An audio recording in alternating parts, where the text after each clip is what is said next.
Hey friend, welcome back to From Ashes to Glory. Today is day 35 and we're looking at a breathtaking moment, even from the cross. Jesus was still extending grace. One thief mocked him, the other cried out in faith, and Jesus responded with a promise that echoes into eternity. Today, you will be with me in paradise. Let's walk through this sacred conversation. Then he said, Jesus, remember me when you come into your kingdom. Jesus answered him, truly, I tell you today, you will be with me in paradise.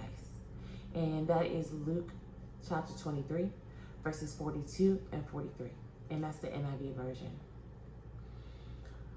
There were two crosses and two responses.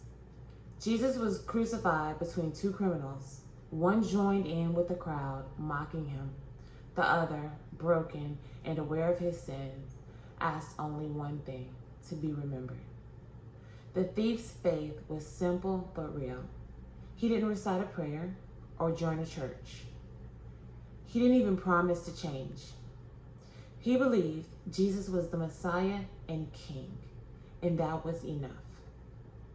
The word Jesus uses for paradise comes from the Greek, but it's actually borrowed from the Persian language.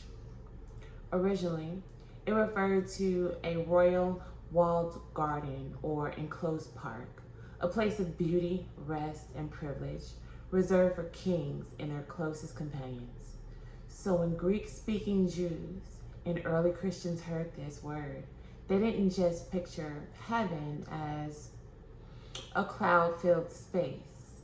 They envisioned Eden, restored, a beautiful, protected garden where the king walks with his people like God did in the beginning. Jesus' words on the cross aren't just poetic, they're prophetic. Today, you will be with me in paradise.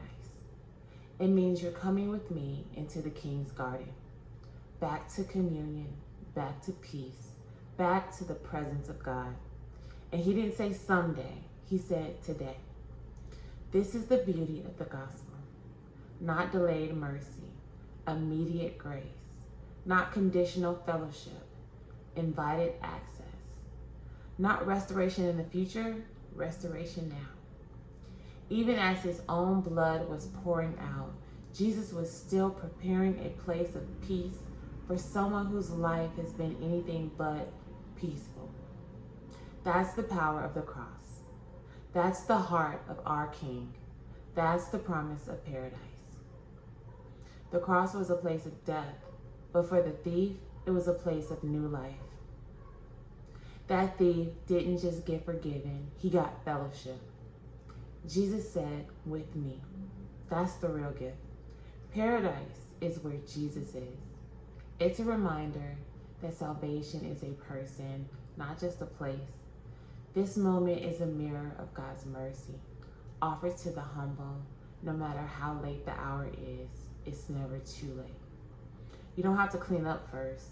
Jesus sees the smallest mustard seed of faith and honors it with eternal life. Jesus saved a dying thief in the last moments. Imagine what he can do with your life right now. No one is too far gone. Not you, not your loved ones. Jesus Christ still saves. All right, let's close in prayer. Father God, thank you for the mercy you pour out so freely. Lord Jesus, thank you for welcoming the thief, and thank you for welcoming us. We don't deserve it. We can't earn it, but we believe in you. Let our hearts echo the thief's prayer. Remember me, and let your answer echo in our souls, with me in paradise. Lord, give us the strength to follow your example of boundless love and to extend grace as you do.